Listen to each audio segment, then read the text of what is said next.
My research is aimed at developing biomarkers for diagnosis and prediction of progression for neurological diseases. And we do so via different approaches, and one is novel biomarker identification via omics technologies. And then we go further downstream in this process, in this workflow, and we develop our assays, and then we go for clinical validation in large cohorts.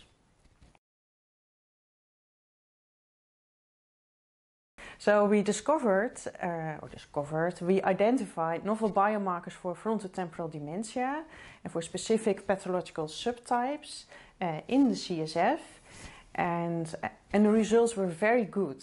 So upon validation, we were quite successful to replicate our findings using different technology and also in larger cohorts. So I'm very excited about starting such studies for other dementia types. So now frontotemporal dementia, but we have a new project for Lewy body dementia. So I cannot wait to start. Yeah. Well, biomarkers can give a reflection of what's ongoing in the brain. And we cannot take a biopsy, but the CSF is the nearest and closest we can get to the brain and the affected tissue in neurological diseases during life. So you can have post-mortem evaluation, but that's at end stage of the disease usually. With CSF, we are very early. And I'm talking about CSF biomarkers, but blood biomarkers are also very important.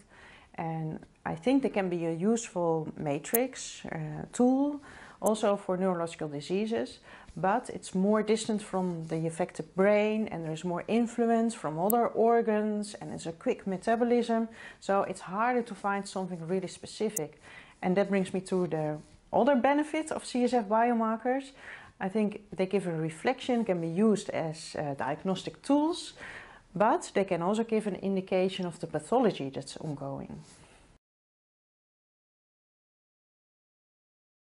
BIOMARKAPD has been very important because it brought together all specialists in the Alzheimer and Parkinson biomarker field, and especially it was very timely. So within the Alzheimer community there was a great need felt that we need to do something and really go back to the practical steps, how we get to our biomarker results.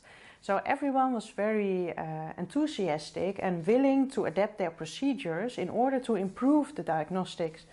And that's what BIOMARKAPD produced, a lot of procedures and improvements of the methodology, how to come from selection of patients for biomarker analysis for diagnostic purposes, how to perform the analysis, so every simple step to get to the results and how to report the results and what does it bring, what does it mean in cost effectiveness and so on.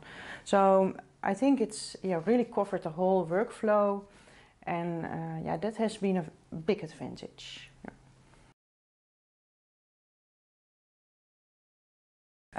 My advice is to be creative, think out of the box, because anything you would like to make will bring the field further, but it's also great fun to invent something new and not go the usual path, but I think the field also needs new input and creative ideas.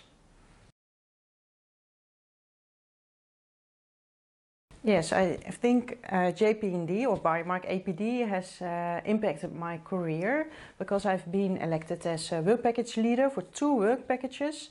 So it was very nice to get the appreciation of my expertise and given the confidence that I'm the best person at that moment to be the leader of those work packages. And it has helped my international reputation and international growth in the community. For example, last year I was invited at the AIC to present the work of the BIOMARKAPD.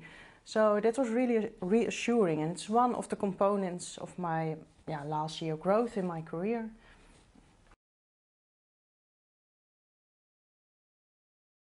I think it has been very stimulating for bringing together experts in neurodegenerative diseases and to come to real tangible results. So it's from my experience with BIOMARKAPD, but I've also noticed it for the CJG, quick CJG project. I think it really was a training occasion also for people. So how to improve all the methods, and it has built an infrastructure based on which we can perform higher quality research. I'm convinced of that.